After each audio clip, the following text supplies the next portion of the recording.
உங்களுக்காக போட்டிகளை ஏற்பாடு பண்ண போறேன். எந்த மாதிரியான போட்டி மகாராஜா? இந்த போட்டிகள ரொம்ப வித்தியாசமா இருக்கும். நடக்கிற எல்லா போட்டிகள்லயும் ஜெயிக்கிற வீரனுக்கு நான் மாவீரன்கிற பட்டத்தை வழங்க போறேன். என்ன யோசிக்கிற ராஜு? பீம், படை வீரர்கள் தினம் அப்ப நடக்க போற போட்டியில நானும் கலந்துக்கலான்னு இருக்கேன். டோலக்பூர் மேல தாக்குதல் நடத்தலான்னு ஆர்வத்தோட காத்துக்கிட்டு இருக்கோம். பிரமாதம். இப்போ அந்த நாட்டுல இருந்தே நம்மள கூப்பிட்டு இருக்காங்கன்னா தயாராகுங்க. இனிமே அந்த டோலக்பூர் நம்ம அரசாங்கத்துக்கு கீழே தான் செயல்படணும்.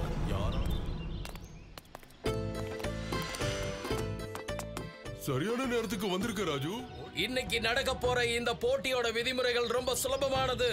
இந்த போட்டியில பங்கெடுத்துக்க கூடிய வீரர்கள் இந்த காட்டு வழியாகவும் அடுத்ததா இங்க இருக்கக்கூடிய மலைப்பகுதியை கடந்து முதல்ல இங்க வர்றவங்களுக்கு நமது நாட்டு அரசர் சன்மானம் வழங்கி கௌரவப்படுத்துவார்.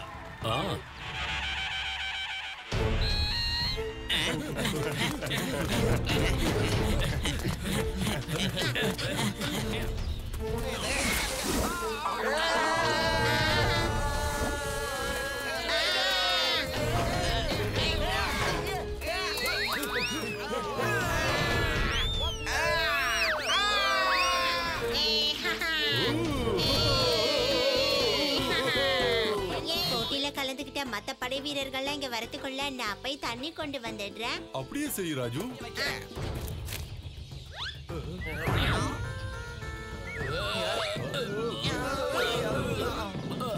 நம்ம எல்லாரும் டோலக்பூர் போய் சேர்ந்துடணும். இந்திரவர்மன் மகாராஜா மேல தாக்குதல் நடத்தணும். வாங்க போலாம். இங்க இருந்து திரும்பி போறதுக்கு ரொம்ப நேரம் ஆகும். ஆனா இந்த வழியில போனா சீக்கிரமா போய் சேர்ந்துடலாம். ஆனா நம்ம இலக்கு அடையறதுக்கு நிறைய பிரச்சனையை எதிர்கொள்ளணும். பிரச்சனையில மாட்டிக்க இருக்கிற டோலக்பூரை நான் எப்படியாவது காப்பாத்தணும். ஆனா அவங்களுக்கு முன்னாடி நாங்க போனாதான் அது முடியும்.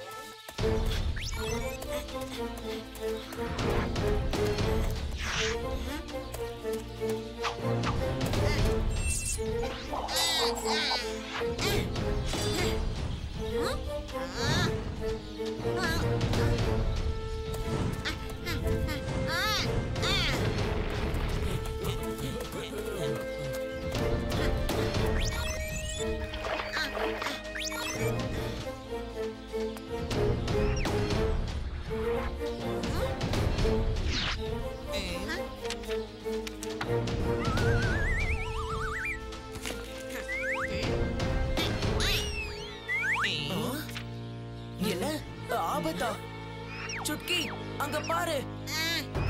இந்த செய்தியை நமக்கு அனுப்புனது நம்ம ராஜு தான். எல்லாரும் ஆளுக்கு ஒரு பக்கமா போய் நில்லுங்க. கதையை நாங்க பாத்துக்கிறோம். நீ போய் இந்திரவர்மன் கதையை பாரு.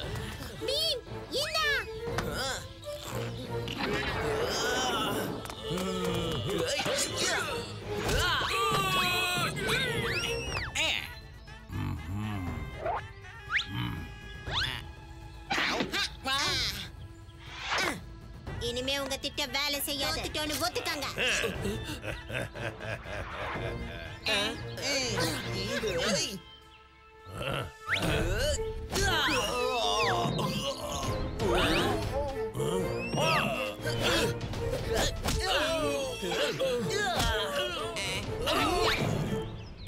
நம்மள காப்பாத்தினதே ராஜு தான்.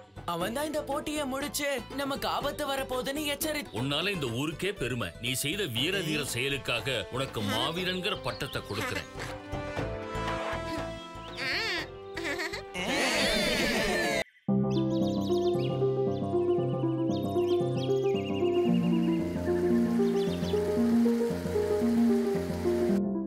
எனக்கு நம்பிக்கை இருக்கு.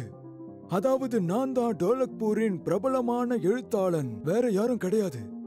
ஆனா இந்த ஊர் மக்களை நான் என்ன சொல்றதுன்னு எனக்கு தெரியல. நான் எழுதுற கதையை படிக்கவே மாட்டேங்கிறாங்களே.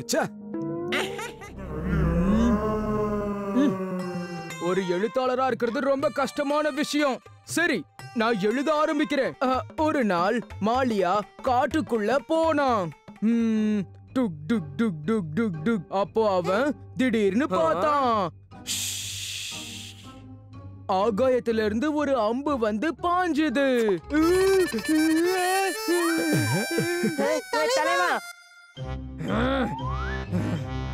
என்ன காளியா, என்னோட அம்பை நீ பாத்தியா? ரொம்ப கிண்டல் பண்ணாத ராஜு, முதல்ல இங்க இருந்து கிளம்பு. சரி, நான் இங்க பாத்தீங்களா? என்ன கண்டு ராஜுவும் ஜக்குவும் பயந்து போயிட்டு இருக்காங்க. உனக்கு தெரியுமா ஜக்கு, பெரியவங்க ஒரு விஷயத்தை சொல்லுவாங்க. ஒரு உண்மையான எழுத்தாளனை எப்படி அடையாளம் கண்டுபிடிக்கணும்னா, ஏய் நில்லுங்க. இப்ப என்னவோ சொன்னியே, உண்மையான எழுத்தாளனை எப்படி அடையாளம் கண்டுபிடிக்கிறதுனா? நான் சும்மா விளையாட்டுக்கு தான் உன்கிட்ட அப்படி பேசிக்கிட்டு இருந்தேன். தப்பா எடுத்துக்காத. வா வா வந்து உட்காரு.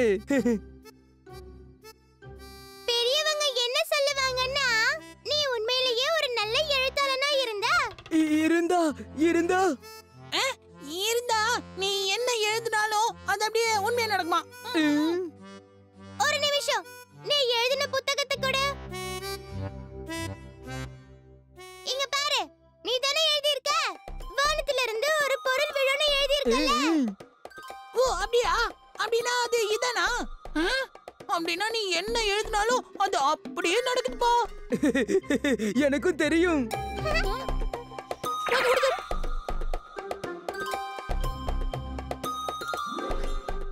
நான் ஒரு அற்புதமான எழுத்தாளன்.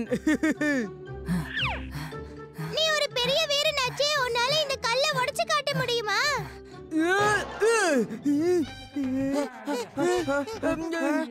ஒரே அடியில உடைச்சிட்டேனே. அப்படின்னா என்னுடைய கதையில வர கதாநாயகன் மாதிரி நானும் ஒரு மாவீரன் ஆயிட்டேனா?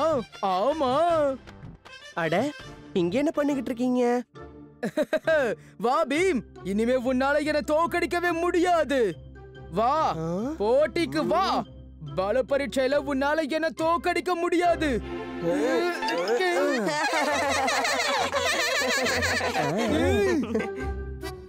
என்ன இது இப்படி நடந்துருச்சு?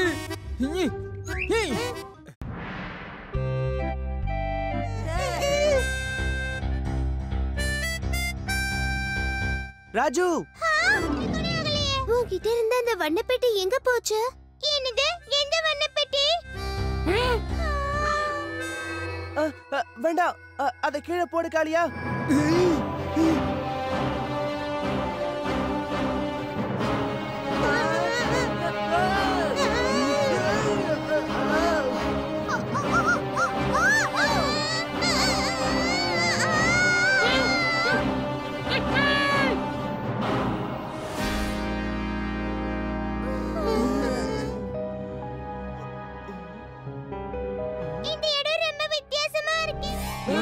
இந்த வண்ண புதிர்ல ஏதோ ஒரு ரகசியம் அடங்கி இருக்கு. அத தொடாத பீம், இல்லனா அதுக்குள்ள நீயே மாட்டிப்ப.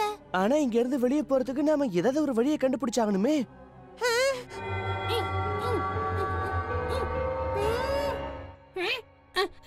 அதோ அங்க ஏதோ ஒன்னு எனக்கு தெரியுது.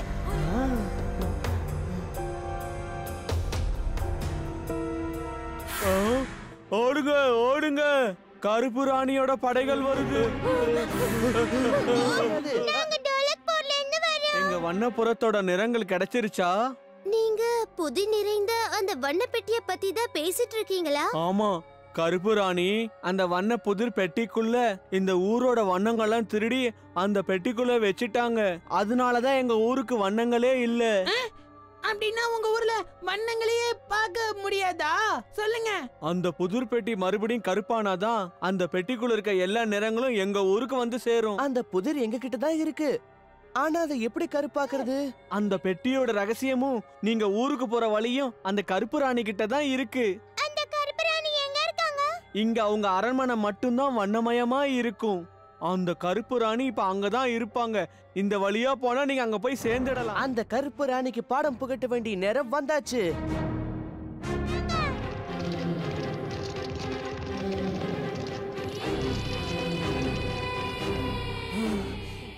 யார் நீ?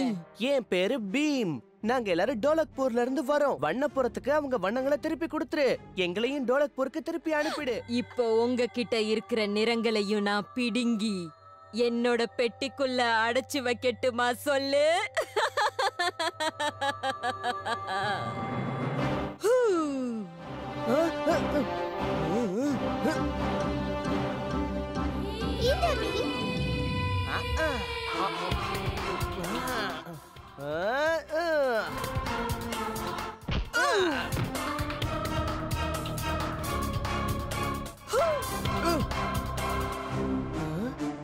சுட்கி அந்த புதிர் பெட்டி என்கிட்ட கொடு.